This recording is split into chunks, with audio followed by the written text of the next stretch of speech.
지금까지 총 5번에 걸쳐서 이제 교회에 대해서 제가 말씀을 드렸습니다. 교회가 무엇인지, 또한 참된 교회가 무엇인지, 또 교회가 어떻게 세워지는지, 그리고 이제 교회를 교회되게 하신 분이 누구인지, 이렇게 총 5번에 걸쳐서 교회에 대해서 이제 살펴보았습니다. 이제 앞으로 이제 몇 주간은 그렇다면 이제 교회에 대해서 우리가 알았으니까 교회된 우리가 어떻게 해야 하는지 조금 더 실천적인 부분을 우리가 조금 더 생각해 보려고 합니다. 특별히 지난 시간에는 교회를 교회되게 하시는 분으로서 성령님이 누구인가에 대해서 살펴보았습니다. 성령님께서는 무엇보다도 교회 안에 거하시면서 각기 서로 다른 성도들을 한 몸으로 묶으십니다. 또한 예수 그리스도를 드러내고 증언하도록 이제 도와주신다라고 이렇게 우리가 살펴봤습니다. 자, 그렇다면 성령께서 살아 움직이게 하는 이 교회는 세상 속에서 무엇을 해야 할까요? 오늘 본문은 그 질문에 대해서 답을 주고 있습니다. 교회의 정체성과 사명을 보여주고 있다라는 것입니다. 교회는 하나님께서 세상 가운데서 불러내신 백성입니다. 그리고 오늘 말씀해 보니까 그 백성이 무엇을 하냐? 다른 것이 아니라 그의 아름다운 덕을 선포해야 한다라고 얘기하고 있습니다. 9절 말씀에 이는 너희를 어두운 데서 불러내어 그의 기이한 빛에 들어가게 하시니에 아름다운 덕을 선포하게 하려 하심이라 라고 기록하고 있습니다. 하나님께서 교회를 세상 가운데 두셨는데 세상 속에서 다른 것이 아니라 이 아름다운 덕을 선포하고 또 어떻게 살아가야 하는지를 이제 이후 구절에서 살펴보게 될 것입니다. 우리가 이 시간 말씀을 통해서 그 사실들을 조금씩 확인해 보도록 하겠습니다. 먼저 우리 앞서 나와 있던 베드로전서 2장 9절 말씀을 죄송합니다. 한 목소리로 함께 읽어보겠습니다. 베드로전서 2장 9절입니다. 시작. 그러나 너희는 택하신 족속이요 왕 같은 제사장들이요 이는 너희를 어두운 데서 불러내어 그의 기이한 빛에 들어가게 하시니에 아름다운 선포하게 하려 하심이라. 아멘. 여기서 우리가 어떠한 사람인지를 분명하게 얘기해 주고 있습니다. 하나님께서는 우리를 어디서 불러내셨습니까? 어두운 데서 불러내셨습니다. 그리고 그의 귀한 빛에 들어가게 하셨습니다. 그렇다면 그의 빛에 귀한 빛에 들어가게 하시니에 이 아름다운 덕을 선포하라고 하는데 이 사람 이는 누굴까요? 이는 어두운 데서 불러내어서 그의 귀한 빛에 들어가게 하시니 이분이 누구일까요? 예수님이겠죠. 예수님. 네. 그래서 우리가 해야 할 것은 다른 것이 아니라 이 예수님의 아름다운 덕을 선포해야 합니다. 좀 더 엄밀히 얘기하자면 예수님만이 그렇게 하신 게 아니죠. 삼위 하나님이라고 보는 것이 저는 좀 더 합당하다고 생각이 듭니다. 그래서 저는 오늘 설교에서는 이 하나님이라고 좀 명명했으면 좋겠습니다. 하나님께서 하신 이 아름다운 덕을 선포해야 한다라는 것입니다. 자, 그렇다면 이 아름다운 덕은 과연 무엇일까요? 아름다운 덕이 뭘까요? 선포해라고 하는데 영어로 보면 praise라고 되어 있습니다. 찬양하다. 하나님께서 하신 이 찬양받을 만한 일들을 선포해라라는 것입니다. 그렇다면 우리 하나님께서 찬양받으실 만한 그 일들이 무엇일까요? 이 질문이 또 나오겠죠. 하나님이 어떤 분인지 알면 우리는 하나님 찬양할 수밖에 없습니다. 또 하나님께서 어떤 일을 하셨는지 알면 우리는 하나님을 찬양할 수밖에 없습니다. 그래서 하나님께서 하신 이 찬양받는 일들을 다른 말로 두 글자로 얘기한다면 이렇게 얘기할 수 있을 것입니다. 복음. 찬양받을 만한 일들이자 이 아름다운 덕, 복음을 선포하라라는 것입니다. 교회는 바로 이 하나님의 아름다운 덕을 선포하는 공동체입니다. 교회가 세상에 줄 수 있는 가장 귀한 것은 다른 것이 아니라 바로 이 복음이다라는 것입니다. 이어지는 10절 말씀은 이렇게 말하고 있습니다. 우리 함께 한번 읽어보겠습니다. 베드로전서 2장 10절입니다. 시작. 너희가 전에는 백성이 아니더니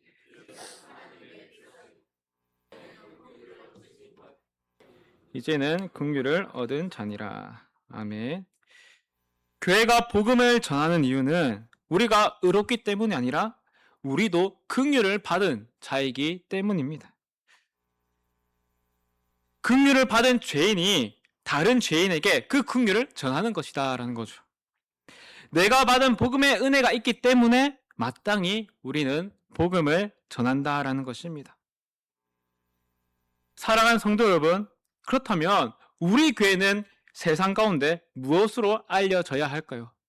외관이 아름다운 교회, 아니면 서로 잘 지내는 교회, 어떻게 알려져야 할까요? 무엇보다도 복음이 잘 드러나는 교회가 되어야 합니다. 좋은 시설이 있고 훌륭한 행사들이 있고 엄청난 역사가 있는 그런 교회가 아니라, 그것보다도 더 중요한 것은 우리 교회가 복음을 잘 드러내고 있는가, 복음을 잘 간직하고 있는가라는 것입니다. 교회 가운데서 이루어지는 예배, 행사, 교육, 전도와 선교, 그 모든 것들이 다른 것이 아니라 복음을 향하고 있어야 한다라는 것입니다.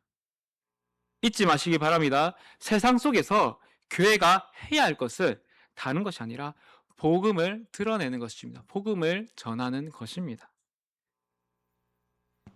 그러나 교회는 말로만 복음을 전하지 않습니다. 복음은 말로만 전해지는 것이 아니라 복음에 걸맞는 삶을 통해서 복음이 전해집니다. 내가 만약 복음을 전한다고 말하면서도 나의 삶이 세상과 다르지 않는다면 그 복음은 힘을 잃고 맙니다. 그래서 베드로는 복음 선포와 함께 성도의 삶을 얘기하고 있습니다. 우리 11절 말씀 우리 한번 함께 읽어보겠습니다. 시작! 사랑하는 자들아,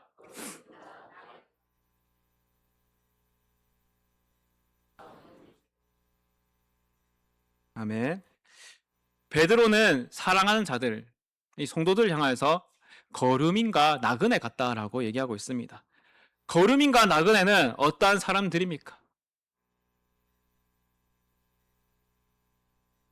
계속해서 머무는 사람을 보고 거름인, 나그네라고 얘기를 할까요? 아닙니다. 떠돌아다니는 거죠. 잠깐 머무는 사람들을 보고 거름인과 나그네라고 합니다. 지금 그 거름인과 나그네가 우리가 그와 같다라고 얘기하고 있습니다. 우리는 이 세상에 살고 있지만 이 세상이 우리의 영원한 집이 아니다라는 것이죠.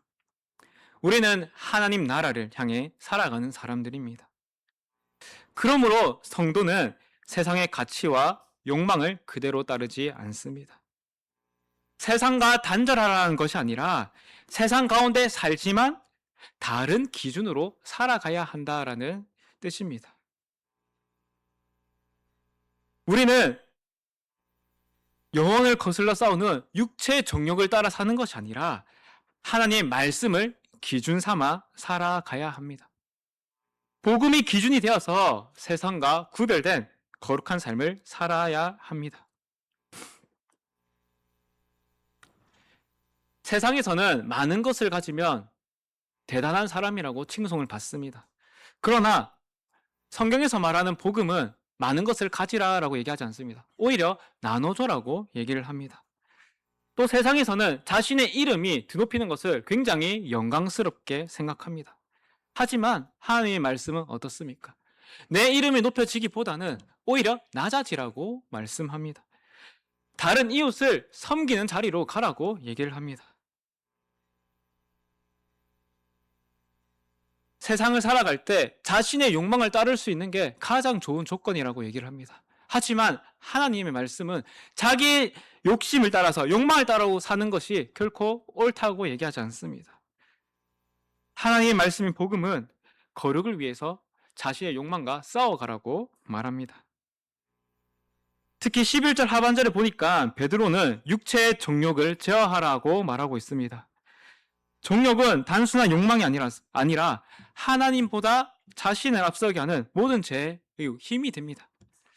그러므로 교회가 세상에 복음을 전하려면 먼저 세상에 나가기 전에 내 안에 있는 죄와 싸워야 합니다. 세상에서 복음을 전해야 하는데, 그런 복음을 전하는 교회가 되어야 하는데, 교회가 복음대로 살지 않는데 어떻게 복음이 힘이 있겠습니까? 복음을 전한다고 말하면서 내 삶은 복음적인 삶이 아닌데 어떻게 그 복음이 힘이 있겠습니까? 사랑하는 성도 여러분, 세상은 우리의 말을 듣기 전에 우리의 삶을 봅니다. 교회를 다니는 사람들이 예배당 안에서 얼마나 예배를 잘 드리는지 세상 사람들은 크게 관심을 가지지 않습니다. 오히려 그들이 우리가 일상 속에서 어떻게 살아가는지를 더 관심을 둡니다.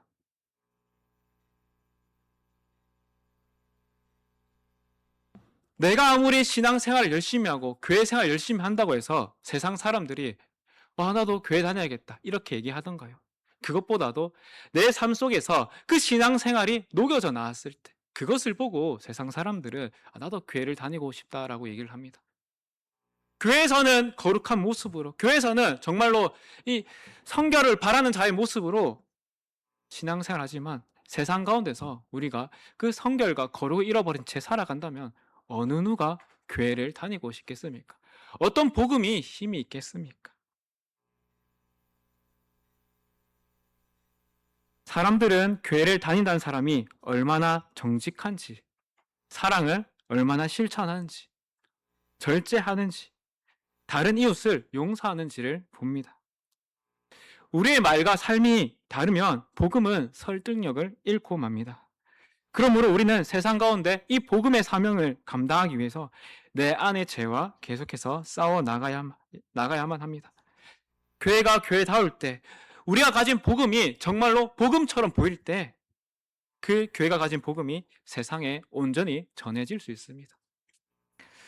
또한 이 거룩한 삶은 선한 행실과 함께 나타나야 합니다. 거룩한 삶이 복음의 설득력을 준다면 선한 행실은 복음의 실제적인 능력을 보여줍니다. 내 삶이 거룩하기 때문에 사람들은 복음이 정말로 뭔가 신빙성이 있구나, 복음에 뭔가가 있구나를 느끼게 됩니다. 그런데 우리가 그 삶에 더하여서 선한 행실을 비춰진다면 어떻겠습니까? 그 복음이 정말로 능력이 있구나, 그 복음이 정말로 사람을 변화시키구나를 사람들이 보게 된다는 것입니다. 우리 12절 말씀을 함께 한번 읽어보겠습니다. 시작. 너희가 이방인 중에서 행실을 선하게 가져 비방하는 자들로 하여금 너희 선한 일을 보고 오시는 날에 하나님께 영광을 돌리게 하려 함이라. 아멘. 여기서 선한 일은 개인적인 도덕적인 삶을 넘어서 이웃을 향한 실제적인 섬김도 포함하고 있습니다. 다른 사람에게 하는 이 선한 그 모든 것들이 포함이 됩니다. 어려운 이웃을 돕고 외로운 사람을 찾아가고 아픈 사람을 돌보고 가난한 자와 나누고, 이 모든 것들이 이 선한 일이다라는 것입니다. 우리가 이러한 선한 일을 할 때, 이것을 볼 때 비로소 세상 사람들이 하나님께 영광을 돌리게 된다라는 것입니다. 예수님께서도 이렇게 말씀하셨습니다. 마태복음 5장 16절입니다. 우리 한번 함께 읽겠습니다. 시작. 이같이 너희 빛이 사람 앞에 비치게 하여 그들로 너희 착한 행실을 보고 하늘에 계신 너희 아버지께 영광을 돌리게 하라. 아멘. 선한 행실의 목적은 교회 자랑이 아니라, 나의 자랑이 아니라 바로 하나님께 영광을 돌리는 것입니다. 여기서 복음과 선행이 균형이 필요하다는 것을 우리가 인식을 해야 합니다. 선행이 복음을 대체할 수는 없습니다. 마찬가지로 복음이 선행을 대체하지 못합니다. 그렇기 때문에 복음을 가진 자는 선행도 함께 나타나야 합니다. 내가 복음을 가진 자라고 외치지만 선행이 없다면 복음이 약화가 되는 거죠. 마찬가지로 나는 착한 일을 해. 그런데 나는 복음이 없어. 그럼 이 착한 일, 이 선행이 무슨 의미가 있겠습니까? 교회는 입술로 복음을 전하고 손과 발을 통하여서, 나의 행동을 통하여서 그 복음을 세상에 보여줍니다.